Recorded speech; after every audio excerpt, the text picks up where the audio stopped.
Yeah, it's gone. Vas-y, Yeah, hit le button record. c'est fait, man. Good. Je pense. How are you today, Matt? I love putting my my recording face. We're supposed to be naked. You don't supposed to have a recording face. I want to see the Phil face. I'm smiling. My name, Nuno. What's the N on that cup? Is it for nerd? No, Nuno. That's my first name. Nobody knows that, but except my family. But it's my first name. That's my real first name.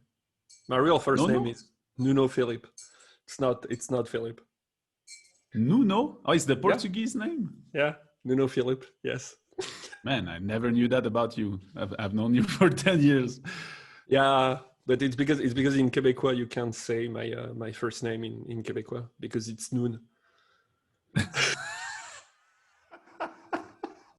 For the people that are listening are not understanding that, except the Quebec people. But yeah, let's just say that it's a part of a woman. So this is what I will say if you pronounce my name in French in Quebec. How are you doing? After that joke. I'm doing pretty well. Thanks, my friend. I'm having my first mate of the morning. Yeah, it's good. It's good. Yeah, like I told you, I shaved. I washed my hair. Yeah, my, I didn't. Jesus hair. Yeah, I wash my hair. We had an amazing week. First, thanks, man, for everything you do for us, for the all the branding, the social media, which I hate to do.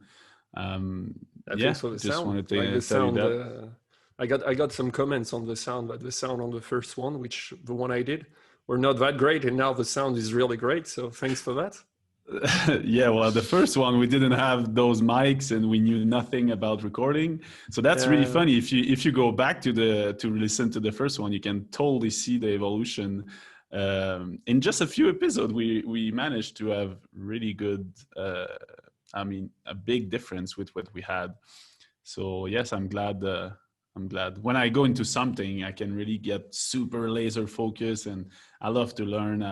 Love to learn new things. We were talking about it also about you on your side, taking everything that you're doing right now and oh, by the way, using it for small surprise for you and for people maybe.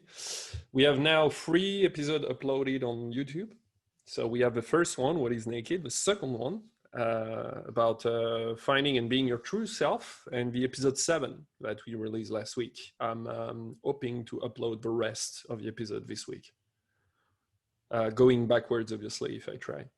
So obviously the episode of this week first will be the priority, but then afterwards it will be the other episode. The sound is not as good because it's based on the video, but it's coming there. It's coming there. So if you want to see our faces, you're wondering what we do while we are talking, if you want to see us, yeah, it's on YouTube. Yeah. You're gonna love that, huh? There is more your face on the internet. Well, you know something that makes me think of something I thought this morning, and I kind of thought that it would be the subject of this one. Well, I'm gonna bring it, and I have a question for you. Is everything that we're doing, being naked and going, putting ourselves out there, which is totally opposite of what we were doing before. I think I have this little unease sometime, depending on if I'm feeling good that day or not. And I want to ask you, like, do you feel sometimes that imposter syndrome coming up, or how do you feel now that we started that and that you put in? I know you were telling me a bit about that for your personal thing and the thing that happened with the guy that died this weekend. I don't remember his name, but yeah, do you feel like that sometime? For me, I think yesterday I had a moment like that. Yeah, a little bit. Okay, it's good that you're talking about that. So imposter syndrome. Yeah, that's a big subject. So it's funny that you talk about that, because this morning I was looking at the book that I'm writing on product leadership, and I have a space in there where I talk about the imposter syndrome, and how Oh I yeah. felt about that. Yeah, I have at least 3 pages where I talk about that, and I explain why. Explain to me, man. I want to know about it. Give me your thoughts. So imposter syndrome was it was a researcher, which I don't remember the name, a woman that found it, and it's really a problem of our generation, mostly in women. So I think that she said that something like 60 or 70% of the population have it, and Wow. more. I think the percentage is higher in women, and this is due to the fact that, you know, the way we are and everything, like the way people are, the fact that, you know, small comments that seems like really inoffensive, if I could say, can be diminishing the accomplishment of someone. So, like, for example, you get a praise, or you get someone that says, I don't know, like, it was a really good, well-written email, and someone is going to say to you in the office, oh yeah, but you know, you write it well because you're a woman. Seems like nothing. But it's this is what, after, you know, wall and everything, you know, like, you got this raise because, you know, you smile, or because you're a woman, you're more sympathetic because you're a woman. So this is how she found out that, you know, mostly people had the imposter syndrome because of that, which is, by the way, I hate that kind of things, and I'm honest, maybe I participated in that. I don't know, I don't remember. But I thought that, like, the imposter syndrome was when you wanted to do something, and then you just feel you're not good enough, or you feel you That's are, well, but yeah, or that's people relative. recognize you a bit for what you do, and but you don't feel that you deserve that, or you feel that you're less than what people tell you you are. I don't know. Yeah, but that's I thought it was related, more about because that. so this is no, it's related. It's so sorry, maybe I didn't explain well myself. Is the fact that, you know, when you're saying stuff like that, like, oh, because you're a man, or because you're a woman, or because you're, you know, you're stronger, so because you're a man, blah blah blah, it take out the achievement from the person and put it because of a gender. So obviously, when the person after that have real achievement, she's obviously in her mind, or he's thinking about what Ah. people have been saying. So you're kind of influenced that way. And this is how it came up, and this is why mostly it's women, because obviously I don't want to enter into that. Oh, I'm gonna do that.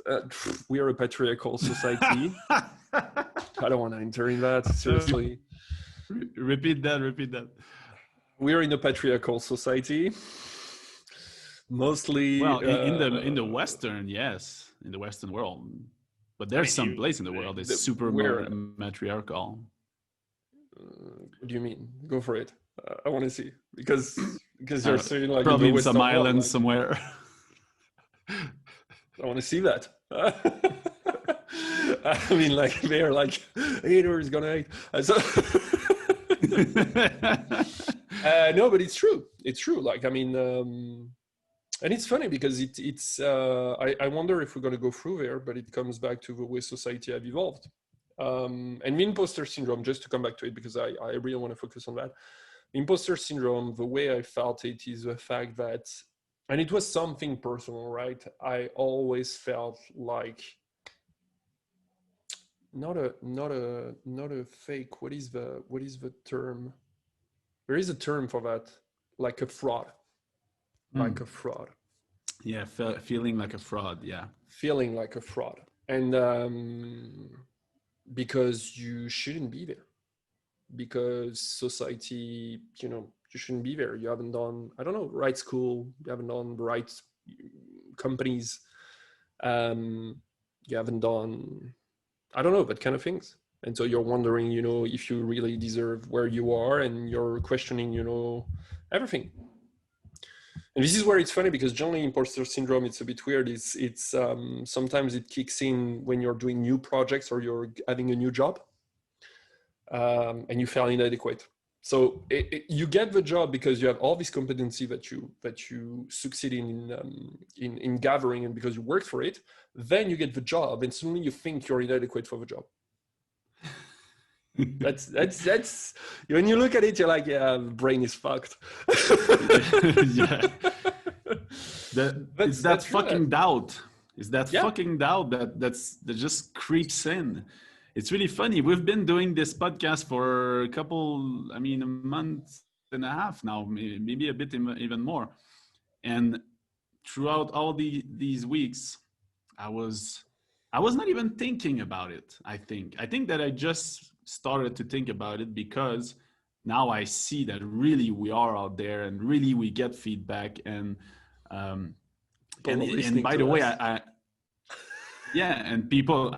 I mean, I was on the family call of Jamie yesterday, and her father, sorry, was telling me that he listened to the episode and something came out for him, and he asked me a question at some point, and I was like, I'm sure you're gonna like the episode 7, and it just become a part of my life now, and I surprised myself having the other day. I mean, it was an hangover day. So on hangover, you always have doubt that creeps in more than usual.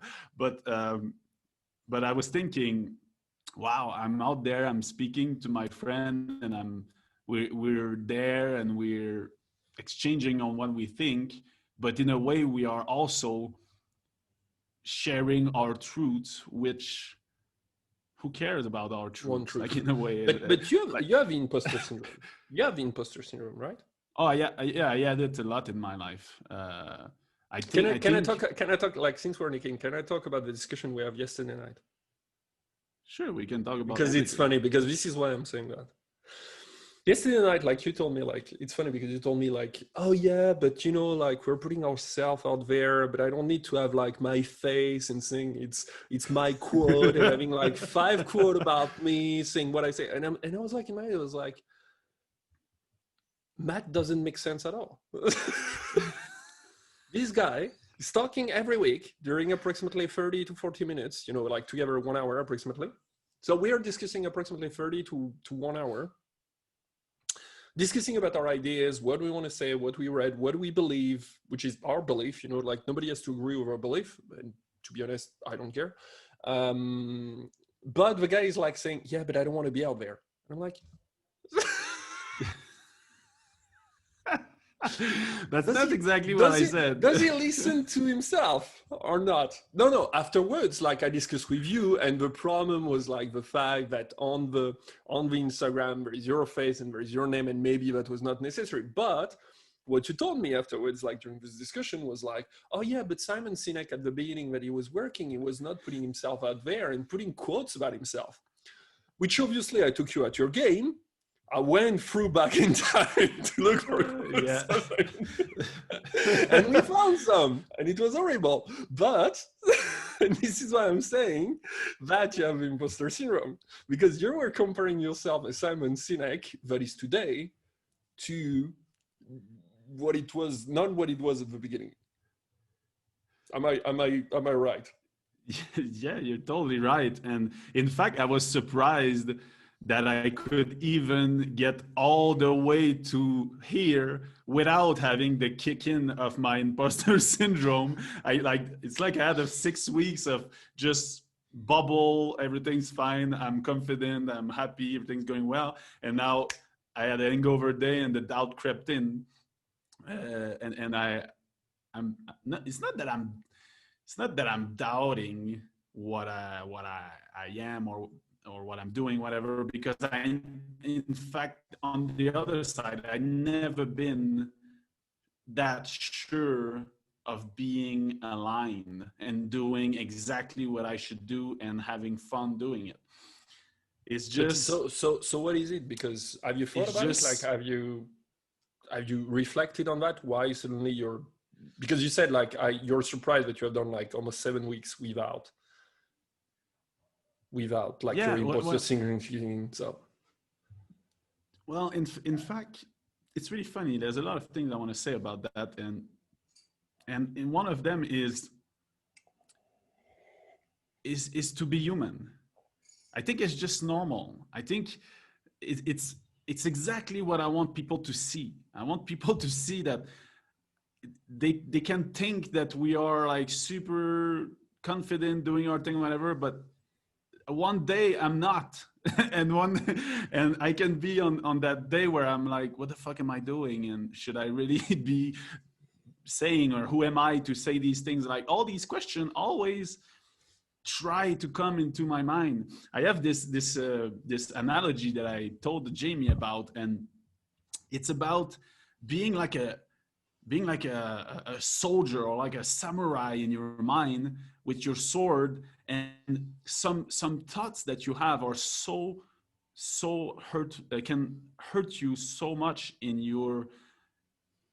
your life without you knowing it, that you got to be that soldier in your mind that just protect your castle, protect your own world, inside world, of those doubt creeping in. You got to be there and fight like it was for your life. But they are always there. They are. So I remember, like back in the days, I was looking up at people that I thought were better than me, and Why? Always, so just take it. Why did you think they were better than you? Because that's interesting. This is where you see how the imposter syndrome is kicking in. Why did you think they were better than you? Well, at that time, I thought that they were better than me because they had accomplished things that I valued as being amazing. Like what? Well, I really had a money problem in my life before. So for me, money, I didn't have a good rich mindset before, and I think that I was associating a lot of,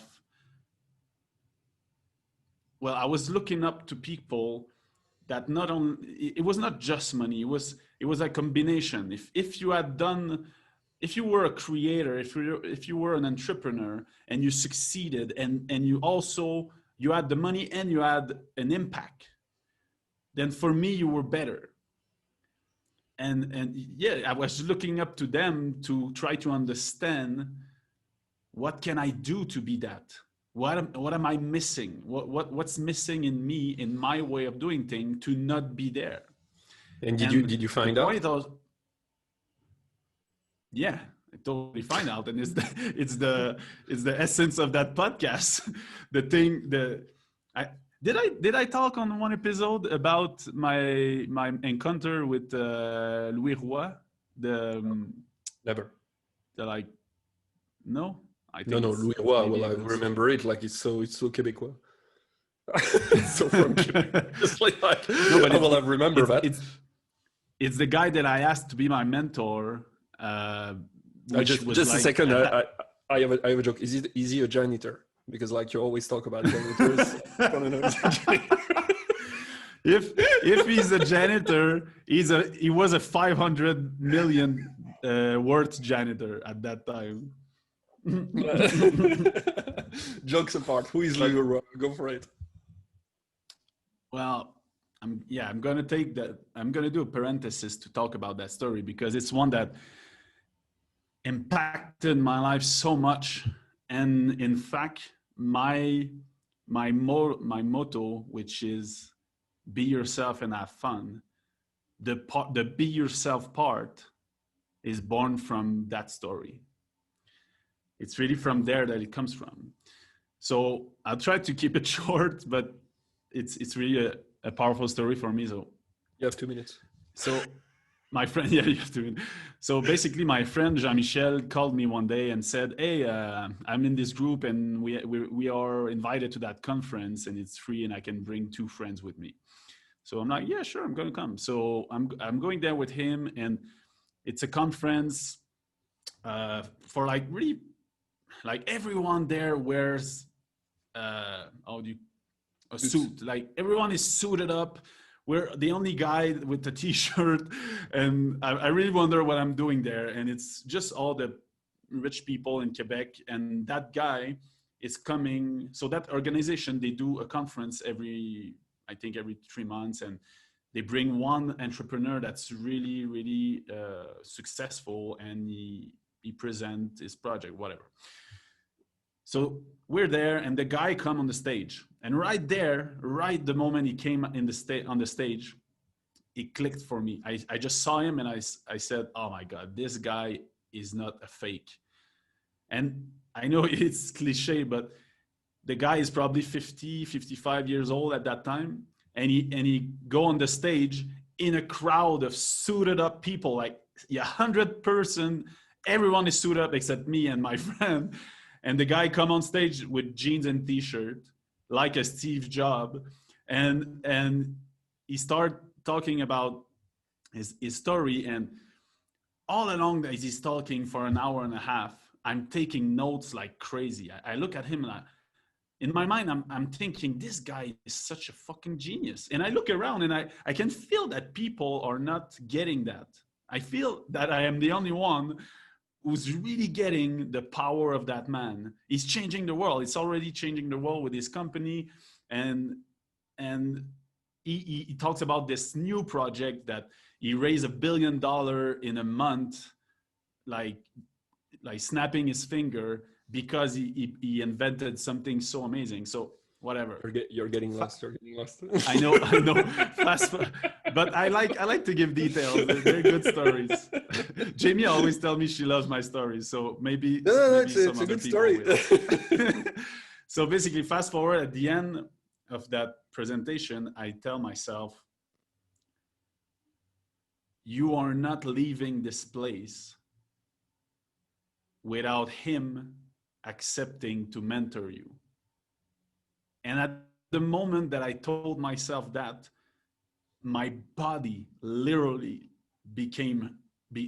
started to hurt. I was so stressed. It's like I said, you're not leaving here before you do something. It's like I imposed that over myself. And right after I said it, everything of me, all my cells didn't want to do that. I was so stressed of going up, talking to that man. And I don't know why, really. I had pain in my body. It was that strong. So I took all my courage, and after like 45 minutes of watching over my shoulder where he was, and he was a cocktail, so people were going to talk to him. And at some point, I just find the perfect moment, perfect timing, and I see that he's finishing a discussion. So I just, basically I ran to him, and I arrived, and I said, and he looked at me, and right when I arrived, he looked at me with a smile. He smiled at me, and I said, hey man, and he'd shake my hand, and I said, I was thinking about a question that I wanted to ask you for as long as you were talking on the stage, and I didn't have the courage to come to ask you, but I finally was able to do it, and I'm here. So he said, cool, well, what's the question? I said, do you want to be my life mentor? And I could see in his face at that moment that he looked at me, he smiled, and he said, like, you know what kind of schedule that I have. You heard everything that I said. Like, for me, in 3 months is when I can take a rendezvous. I'm like, perfect, I'm gonna be there in 3 months. And he's like, well, no, and he was trying to decline, but I was not leaving before he was saying yes. So I said, no, you don't understand. You don't understand. If you can give me 15 seconds, a minute, 15 minutes, a sentence, anything that you can give me out of charity, because you have experience and I'm young and I want to learn, I will take it. And I think at that moment he said, I looked and he said, okay. And he took a card in his pocket, gave it to me, and he said, call me in 2 months. So I leave and I'm super hyped. And at that time, I looked to him like he's a god. Like, the guy is worth 500 million. He's starting $1 billion project. And my friends look at me like, I cannot believe that you went talking to him. And what did you say? I'm like, I asked him to mentor me. And he said yes. And they were like, what? So whatever, all the hype is gone. And then 2 months pass. And I write him an email after, again, doubt. And I was even doubting of sending him an email after he said yes. And so basically I sent an email and he responded in 15-minute top. I'm so fucking thrilled when I see his email and he's like, yeah, just come at that time at my office, whatever. So that day arrived in 15th of December, I remember. And I arrive at that office and it's one of the most technological office I ever went to. The guy is in technology. He built, his company group Uptel is building its traceability software. So basically their software and companies make sure that the product you have in your hand, every element that came in contact with the production of that is traceable from the first dig into the ground by the machine to go get that mineral to do whatever up the chain up to your finished product in your hand. It's all traceable to counter fraud and all that. So it's really good, whatever. So I arrive here, it's super technological.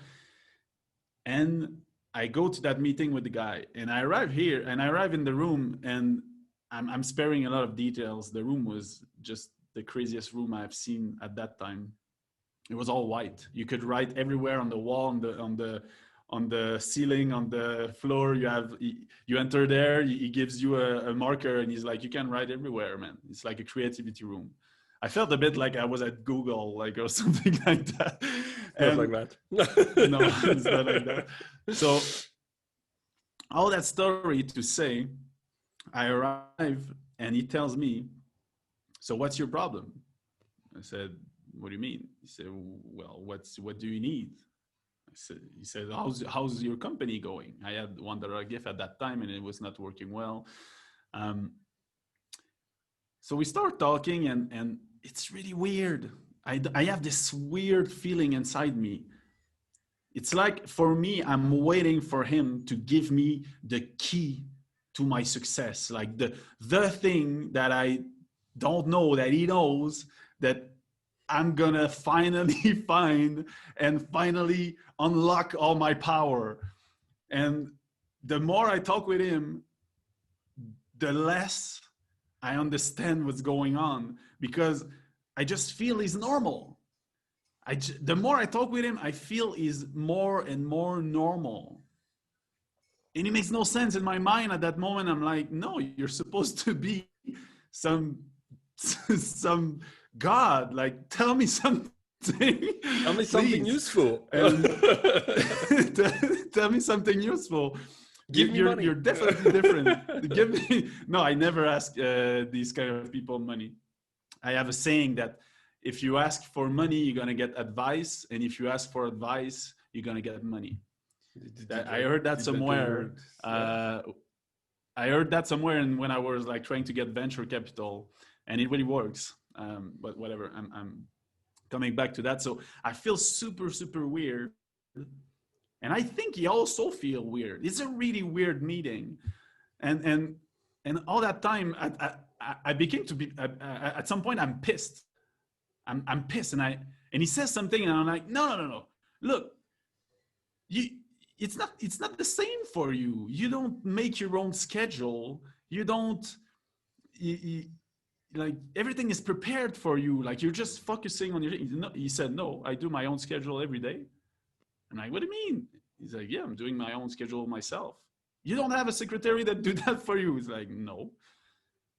And I think, well, you must be working like 120 hours a week. He said, no, I'm working 9 to 5 and I have three children and I have a super nice family life. And so my head is like bugging. My brain just, it bugs in my mind and I don't understand how he can be the man that he is by being so normal. And whatever, I could go on this, but finally the meeting ends and I go up and I arrive in my car and I'm in my car and I just think, what the fuck was that? What was that meeting? I just failed totally. I didn't get he's not gonna mentor me. I didn't get any key of life that I'm gonna make me better, and I'm pissed. I'm in my car and I almost smashed the dash, and I'm like, what the hell just happened? And then something clicks in my mind, and it's, you know, those haha moment that you just, it's like you understand everything. It's like there was this big bubble of links that you only need one link to get the understanding of everything. Then that link come, and I realized that all that the guy gave me an hour and a half, which he don't have. So it's just amazing right there. But all that time he was trying to tell me, and I was not hearing. He was trying to tell me, stop wanting to be me and be yourself. Because that what you want to be is not you. What you want to be is not you. You're looking to be someone you're not. You're trying to get information. Okay, I'm gonna talk about my Jean-Michel, which is also a friend. Okay. And I love his sentence because he said, I think he resumed it well, you know, and I think it resumed also well the imposter syndrome. And I think this maybe resume your story. He said to me one time, he said like, okay, we were talking about dating and girls, so no link, but it applies to our story. Well, I'm talking all the time about janitor, and you're always talking about dating. Yeah, it's my life. My life. But he said to me something really smart, and it stuck in my mind, like seriously, like really stuck in my mind. So Jean-Michel is one of my friends from London, and we were having this discussion, you know, like about life and about obviously, you know, our life and everything. Is French also, and he said to me, the problem is that you're comparing the worst version of yourself with the best version of the other person. Oh my God. When he told me that, I was stuck. Like, I was like, huh? It's like the bug that you were talking about. It's like, you know, your brain is like racing, you know, you're like a little rabbit, and suddenly it's like, you know, it's like a dog, you know, it's crazy, and suddenly you show him like something, and the dog's like, you know, stopping. Like that did approximately that, this sentence to me. That's so powerful. And this is the thing, you know, like for me, it's approximately the same, you know, when you talk about the imposter syndrome, for example, is because I didn't do the right university, because people did McGill or Concordia or Harvard or MIT, you know, or people work in better company, not better company, but it's just that, you know, there is difference than working, you know, when you put on your CV, I work at Facebook, when I worked in a small company from whatever, Paris or Quebec. And this was my issue. This was my issue. And it took me time. I still have that problem, by the way.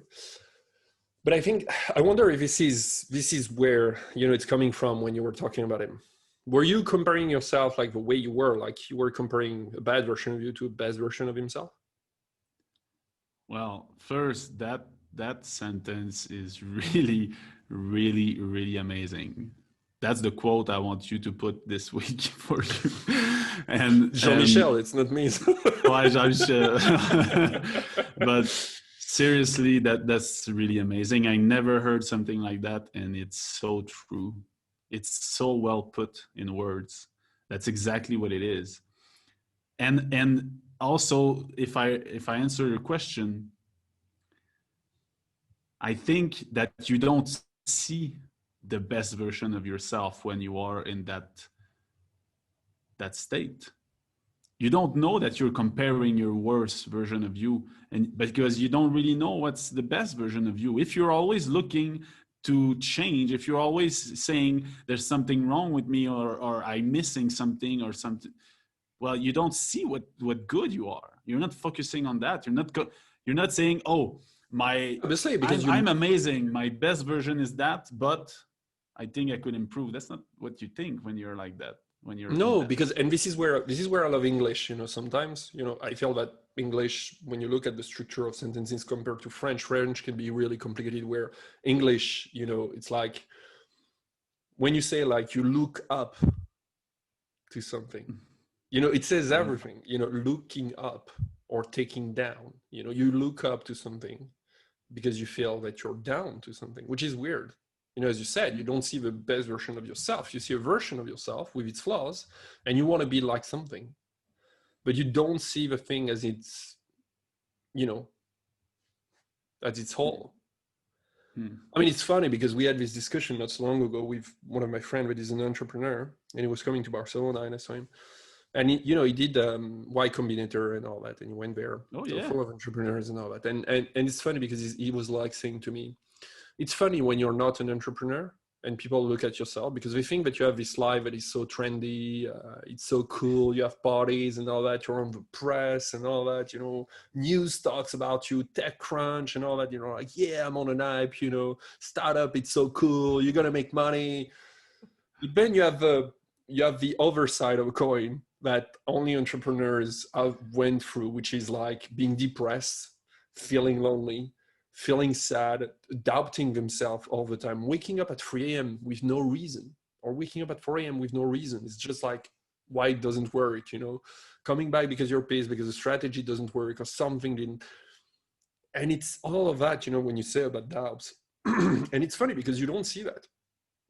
You know, people, you say that now that you work in startup, everybody thinks you're Mark Zuckerberg and you're going to make 1 billion tomorrow. Where in reality, and you cannot blame them. You cannot blame them because that's what they see. That's because that's exactly the kind of bullshit world that we're in. I blame the Americans on that. I'm sorry, I blame the Americans on that. I mean, I'm sorry, but like we blame. That's what No, I blame them. You know why? Because look, I blame you. I'm gonna tell you why I blame them. Like, that's my rant of the day. Because all right, let's go. If you want to be a good entrepreneur from the press, or if you want to be like a star or an artist, whatever, a celebrity. Okay, let's make it as a celebrity. First of all, in your childhood, you need to have a trauma, whatever you want. You have lost someone, your parents were killed, you have been raped, choose, okay? You choose on the list of trauma as a child, you take that, okay? You start from there. If you don't have one, you can succeed. No, it's not a good story. Not as good. You know, you're not a real celebrity there. Because if you haven't had the trouble, you know, as a child, there is a problem. It must miss something, you know? Then, afterwards, you need to be a dropout. Because if you're, you know, you need to not fit in. You know, like, yeah, school was not good for me. I didn't get what I wanted, so I drop out. But it's funny, they drop out from Harvard. You know, they don't drop out from anywhere. You know, it's like, yeah, come down. Okay, they didn't drop out from the small school in Connecticut. No, they drop out from Harvard or MIT or Stanford. Choice. Again, choose your. You gotta say fuck you to the establishment. You gotta say that. Exactly, like, not a good school for me. And then you're gonna make it supposedly alone, with no money, coming from nowhere. Generally, if you have a bank account with you need to have a story like, at a moment, I had only $5 on my bank account, or $10. You choose a number. It has to be small, under 100, obviously. And then from there, you make it. That's a good story. There you have a story for marketing. If you didn't have that, you know, that doesn't work. And this is a problem. And I think this, as you said, this is part of why people feel they have an imposter syndrome. Because when you come in and you're like, fuck, I didn't have a trauma in my life. So does it mean I'm legitimate? Because I didn't suffer. So, you know, I went through school. It went well. I mean, you know, I didn't have big grades, but you know what? I survived school. It was easy. I mean, just more rules. So what does it mean? I'm not a dropout, so I fit in school? So does that mean that I'm not supposed to be an entrepreneur? And then it's like, oh, so now I still had money, you know, and I want to be successful, but now I'm over 30. So that means that I can't be a startup because I'm not 20 and be crazy and spend all my money on that. I hate this. I hate it so much. It's just crazy for me. That's so much bullshit. And this is why people feel they have imposter syndrome. This is why you have a lot of people that feel that they're not fitting in society because they don't have a story. Or supposedly they don't have a story. They have a story. I say to them, they have a story. Rant over. Sorry. Don't be sorry. That's the best. That's just the best thing. That's what's being naked. And I fucking hate that too, man. That's That's so untrue. That's a narrative that just apply to a bunch of people, and there's tons and tons and tons of successful entrepreneurs that you don't hear about and that do amazing thing. And there's all this spectrum of, like, on one side you have this scenario like you just described, and on the other side you have the just the son of a rich man that already have a business and then just take over. And in between you have all the other type of life or story that you can have to that can be your story to success. There's no, that's the thing. That's exactly why it's fucking annoying. It's like, if you don't have that, you cannot succeed, and you're an imposter.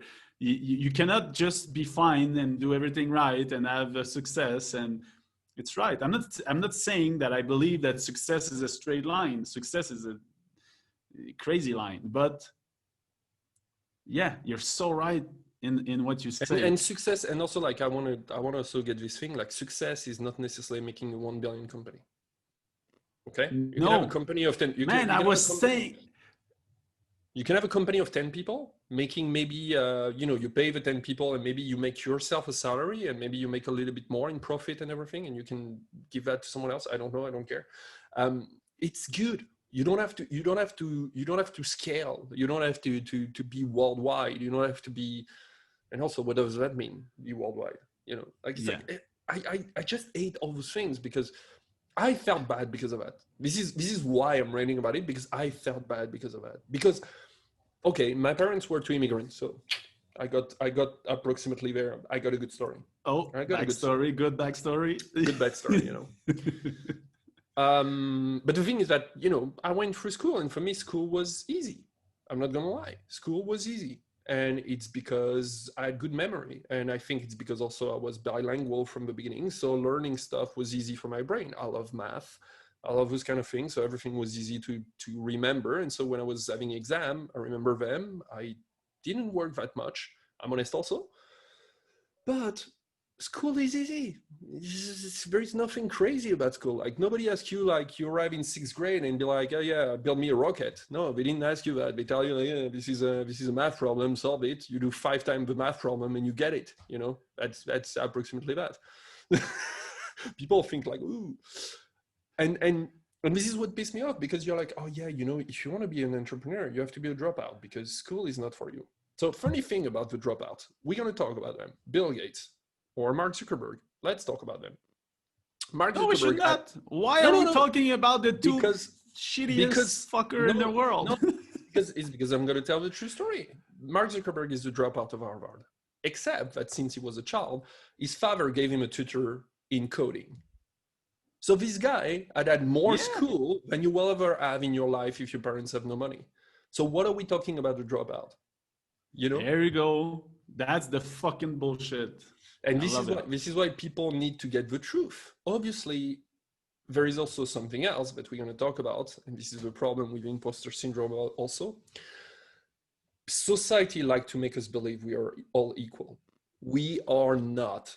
That said, we are not. We don't have the same strength. We don't have the same genes. We don't have the same IQ. We don't have the same parents. We don't have the same. There is plenty of things we don't have the same. Even if you want to, and even if I want to, I would love to. I would love to race against Usain Bolt. Never I will dream about beating him. Okay? But nobody's questioning why I can't beat Usain Bolt. But somebody will question why I can't be successful in a company compared to someone else. But the thing is, you're not having the same past. So what are we talking about? How are we comparing the scales? That in itself, I would love it to be an episode in itself, because that's such a powerful truth that is totally not seen out there. Like you say, all that shit that everyone is equal, that's such bullshit. The only thing you have the same is being in the same race, being a human of the human race. And the only thing that you have the same is the same value as a human. We all have the same value. Nobody's not. Do we? It's not because it's a. Do we? Fuck yeah, man. That's What are the values that problem people in all share? the world. No, look. Everyone think that they're equal in their life, what they can do, and everyone thinks that their words are different, and those are the two lies. Your word is the same as the homeless guy on the street and the Bill Gates and the multi-billion people. Your word as a human, but what you can accomplish in life and what you should be accomplishing in life is totally different. Everyone is fucking different. That's where you're not equal at all. But I don't agree on the values, though, because I don't agree with Why? Because, okay, give you an example. What the fuck, man? Yeah, man. Because values are. Come on, tell me. Yeah. I'm gonna go through it. Values are someone. You don't. Oh, okay, I'm gonna take you. Wait a second. No. I'm saying the value. Value. Sorry. Your worth as a human being is the same for every human being. I was like, I know, Phil, it's impossible that he doesn't agree with me on that. There's definitely a miscommunication. Value of certain people. Yeah, the values of people are really not the same. But the worth, it was not the right word. The worth. No. Okay. Sorry. As a human being is what is the same. So you see, those are the two lies. Yeah, but the lies that everyone is equal at your chances, and the lie that someone is worth more than you. Those are the two lies. That's totally the opposite. I'm gonna try to provoke you there. What do you think about Trump? About Trump? Or about I don't Hitler? waste my time thinking about Trump. What do you think? What do you think about Hitler? Tell me a more precise question. What do I think? Because you're talking about worth. You're talking about worth.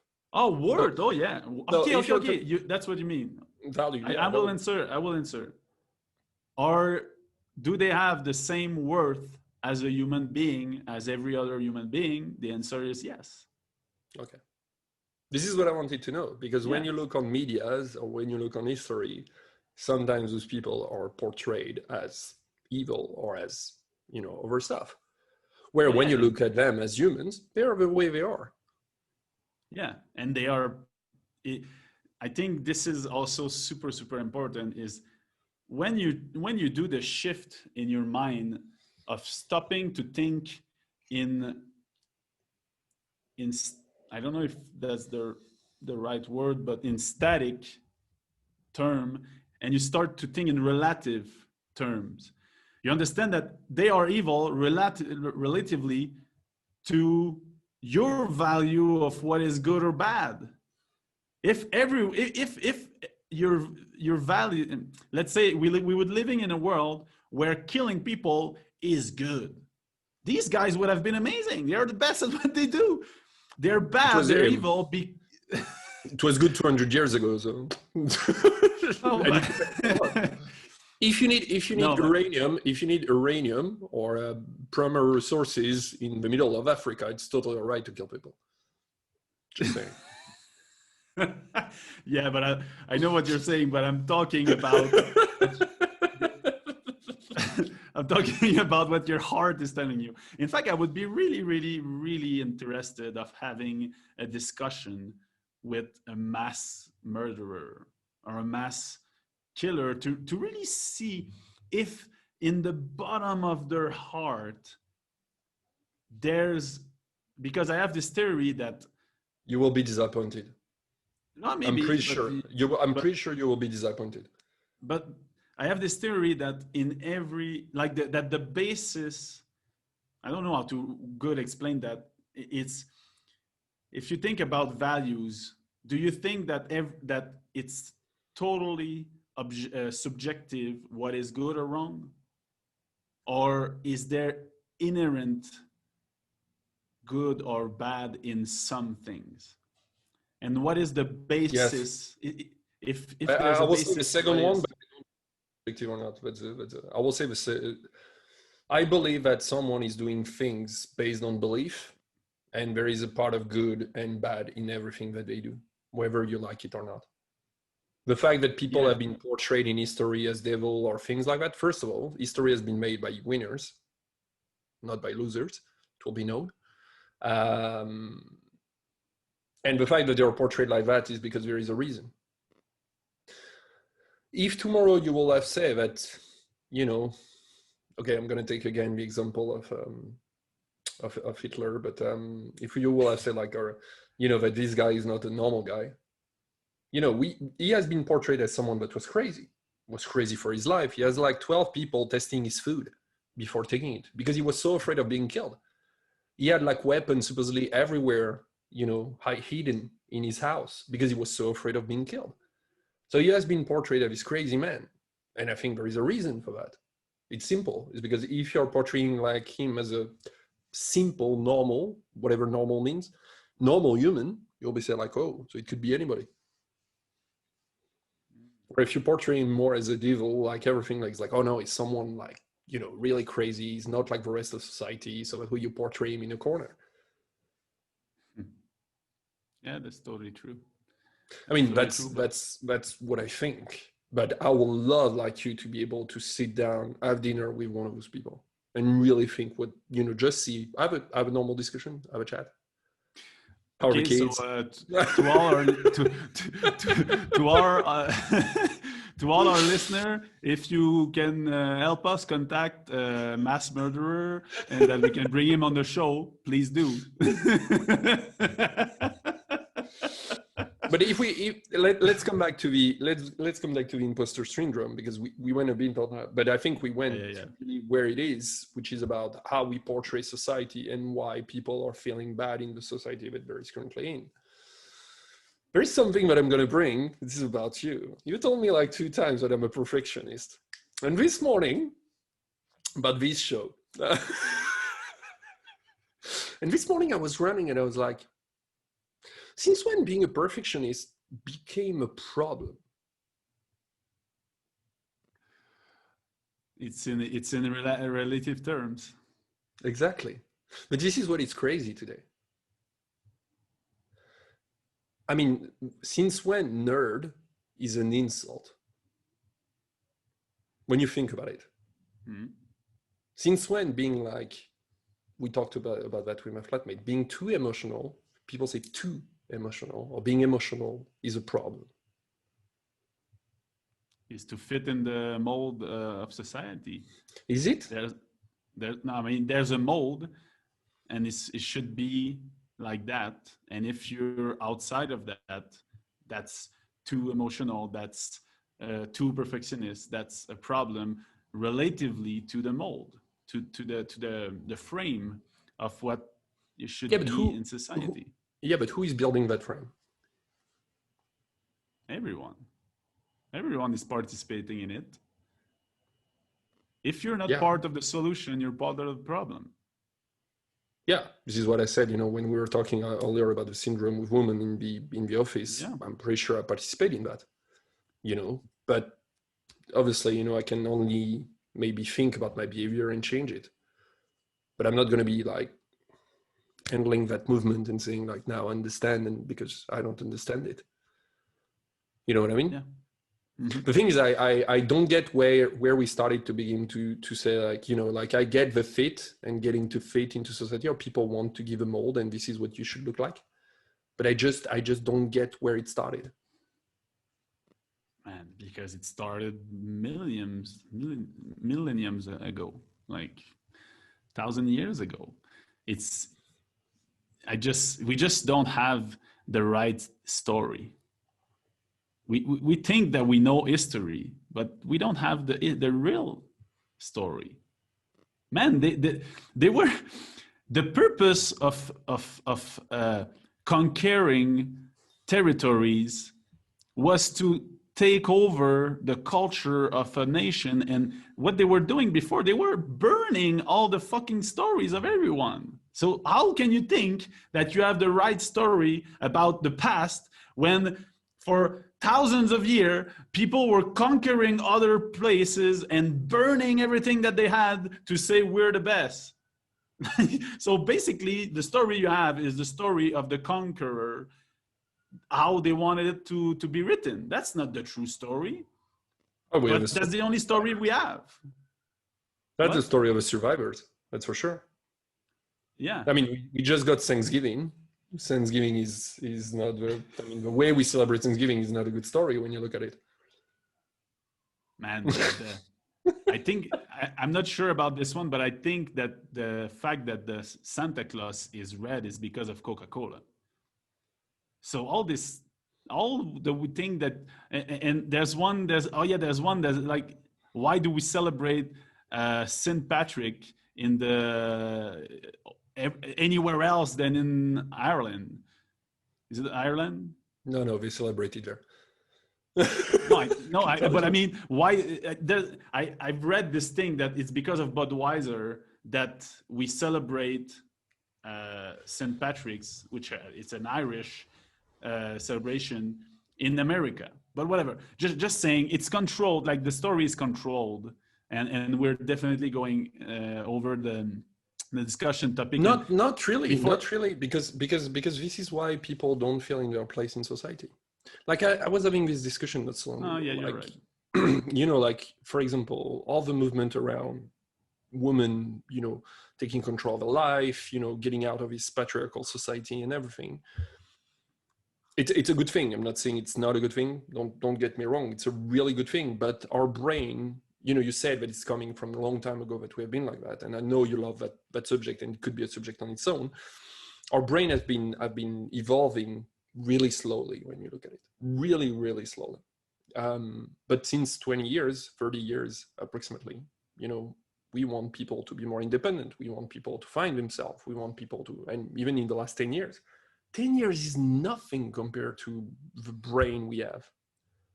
But we expect people to handle that like it's normal. So people don't find themselves in society. So people feel like imposters because they want stuff they don't even understand what they want. Because they're like, I don't get it. I'm a man and I want those things, but society is telling me that I need those things. This doesn't match. You know, this is breaking my brain like that. You know, it was a weird knuckle, but maybe think of something else. But yeah, no, sorry. I don't know. Like, I know that the primal brain is something that you love to talk about. Oh, yeah. Do you think that it's also part of the imposter syndrome problem? Yeah, but totally. But I wanted to say something on what you said is, and I think I lost it.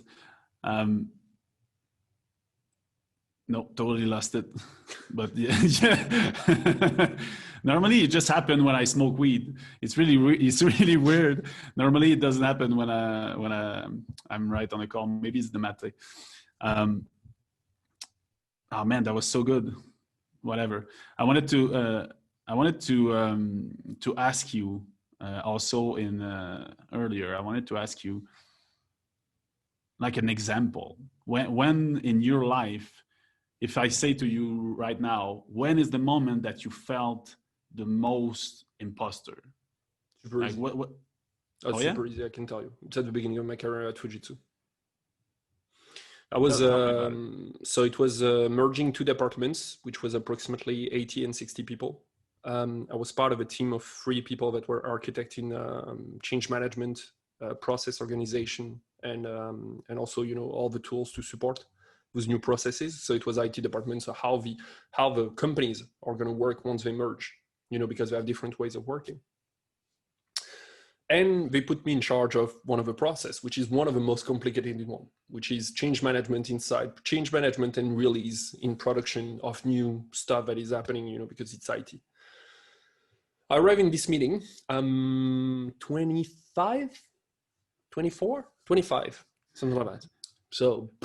So-called expert, my ass. I arrive in this meeting, and around the meeting is only like mid to high senior level. So directors, managers, you know, people that have been responsible for these processes that have like 20, 25 years of experience in front of me, people that have been responsible for these processes. And I arrived there and I was like, what am I doing there? I'm 25. Who am I to tell those guys that we need a new way of working? And this is the goal that I was given. It was like you have to tell them when you were working. You have to build the new processes for them. The way I took it is like, now I'm the guy that says how you're gonna work. Crashed down in flame at this first meeting. Almost got fired from that project. Telling you the truth there, because I remember like it went south, so south, because I didn't take into having empathy was zero at that time. I was so in my imposter syndrome. But I built this thing where I had to be, I have to show that I know more than I knew, that I had to show that I was an expert, that I have to show something that was not me. And so in that meeting, it went bad because with one person, we really butt headed in the idea. And this person is because, this person was responsible for processes until now and everything. So it was personal, emotional for that person. But instead of understanding that from the beginning, I went head on. So it went badly because it's the first meeting, the guy has no experience, total crash. And I remember that I talked to my colleague that was at Fujitsu, and he said to me, like, look, you're putting yourself out of the project. And so then the evening I talked to the project manager of that project. It was an external consultant. This guy said, like, look, I'm disappointed in you. I'm honest. And the guy, I think the luck, if I could say I had, is that I think this guy became a mentor for me. He became a mentor in the way of working and he was so honest, but it just, it was like a big click in my head. It's like nobody asked you to be what you're not. Everybody knows that you're young, but you don't have the experience. Just be yourself. Ask for help. Be yourself. And so I can tell you, see, like, I have a full story. That's powerful. I have a full story for that because it was, and I think this one decided on my career a lot. And you were talking earlier about, the person that died this weekend, which is Tony Hsieh, and we talked about his book, which is Delivering Happiness. And this guy was one of the first one in culture and all that. And I read his book just after, and this is what got me into. I want to deliver happiness also at work. I want to have fun. I want to have happiness at work. And this is what changed, this book and this experience changed totally my look. And I think decided on the last almost 14 years of my career. Which is so amazing, because right there you can see that by reacting to the imposter syndrome and being who you were not, that's what almost crashed down your career. That was the wrong path to follow, the imposter syndrome. And that guy, that mentor, told you, no, be yourself.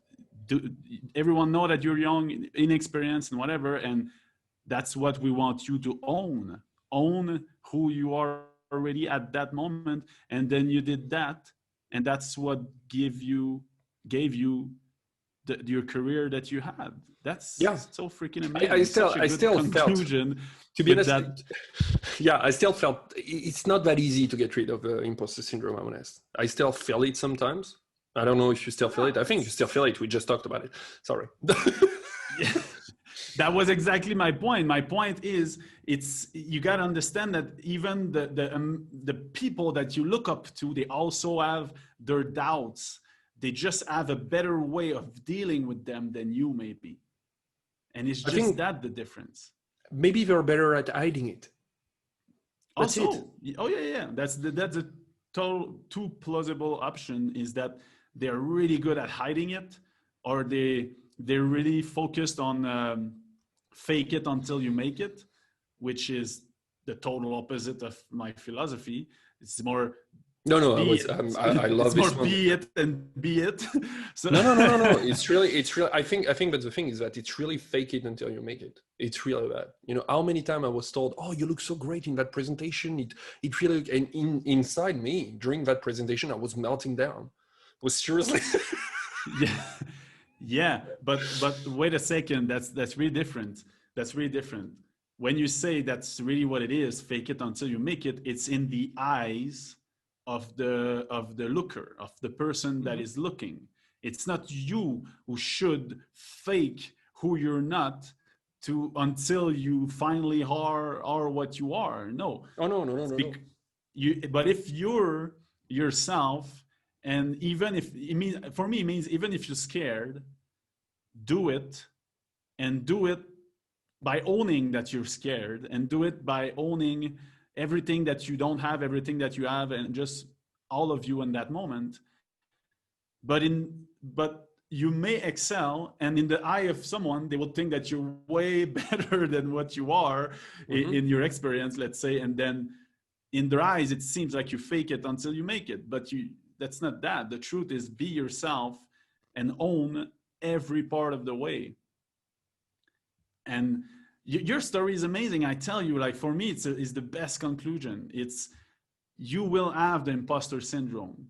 Oh yeah, you will. But it's how you react to it. And if you react to it by trying to be someone you're not, to kind of counter that imposter syndrome, and you say, okay, I gotta be the person I think I'm not to excel, that's not gonna work. It's gonna bring you more trouble, because you're gonna try to sustain a lie, and at some point a lie is always uncovered.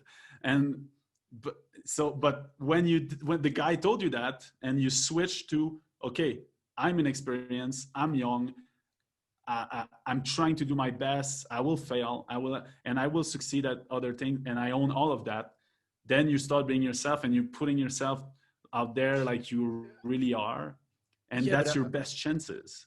Yeah, I agree with you, but it's not coming, I'm honest, it was not coming only from me. It's because this Stefan, I think his name was Stefan Bielodot, if I remember well, he came and he wanted me to be myself. He wanted me to be crazy. He wanted me to be young. He wanted me to be the guy that doesn't know the things. Because he knew, I don't know if he knew, but I think maybe he saw something in me. I can't say, I can't talk for him. But the thing is because he was there. So this is the thing I can say, there is the two things that I can think about if you have an imposter syndrome, which is, the first one is that I worked my ass off. I read a lot of books. I train a lot. It's because for me, it makes me more comfortable in not feeling, I will say, inadequate. Second thing, find the right mentor. Find the right people that are there to help you. Because if you try to do it alone, yeah, you will succeed, but it's hard. It's super hard. It's super, super hard. And I don't want to leave a conclusion like in a sad note or something like that. But there's no good or bad way to end. That's just a discussion as it is. But I think I liked what you said. I don't remember if it was the first or second episode, which is, having the whatever attitude, which is applied. It just helps. Yeah, it just helps to have the whatever attitude. You're young, whatever. What if you're young? What is wrong with being young? There is a lot of advantage of being young. You're young. People will be okay with that. We'll excuse you because you're young. Oh, he doesn't know he's young. Yeah, cool. Yeah, and what you may not see is that was exactly why you had that job, because they wanted things to change, and they wanted to have a new generation thinking, and that's why you were there. Yeah. But you didn't see it like that at that time. Yes, that's exactly what it is. So that's and I think this is also your story with Leroy. That is he gave you, because he saw during the first meeting that this guy has something. I think he wanted to teach you something. I think that's exactly what happened. And in fact, what I didn't tell you in that story is that after, I don't remember if it's after 6 months or a year, I had put in practice what the key that I found after the meeting when I was in my car. I've put a bit into practice, and it really, really helped me. It really was. So what kind of key things? So that way, let's finish on that. What kind of key things? What is the key things, like, say one or two things that could help people? No, but you know what it was? It was to stop wanting to be someone I was not, and stop seeing those people better than me. I think the big shift in my mind that happened at that moment, and it's sad that it's a podcast and and you cannot view, but people will see the video gonna more understand, is that instead of seeing things up and down, I started seeing things horizontally, like a path. He's not better than me. If we're walking the same path, he's just ahead. And he's the best person to go and turn around and say, listen to me. I just went there. And you got to go right at that spot, and you got to jump over this. And if you don't want to fall, but he's not better than me. Yeah. And also he doesn't know either. I truly believe that most of the people don't know. I'm sorry, like we're at the end, but it's the thing. Don't know what? What do you mean? Because people like to think that people have answers in things that are happening, on how to do things and everything. Most of the time, people have no clue. They just went through the way they went through. That's it. There is no one recipe, Yeah, that's so fucking true, and that's why my vision and my mission is to be myself, to inspire people to be themselves, and it's to not give the answers to people, is to own my own answer in a way that people will understand that all the answers come from inside of you, and you all have the answer if you just listen correctly. And that's what I want people to understand. You all have the answers. You just don't know how to listen to them. That's the best conclusion. You can finish on that. I love it. Well, man, that was I love this one. It started with kind of a feeling of doubt and imposter. I was really feeling that at the start of the episode, and then by just peeling a layer of that fucking onion and being naked, now I feel empowered at the end of that discussion. So amazing. I guess I will finish, by a quote, because you make me remember that. I think it's someone said something, be comfortable in being uncomfortable. Amen. Amen to that. And I'll let you finish as usual. Yeah. Go for it. Thanks for the discussion. No, now you're telling it in the outro, and I love it. So I don't have to say it anymore, but I will. What? You still have be to yourself and have fun. Yes. Thanks, Matt. Thanks, man. See you next week. See you next week.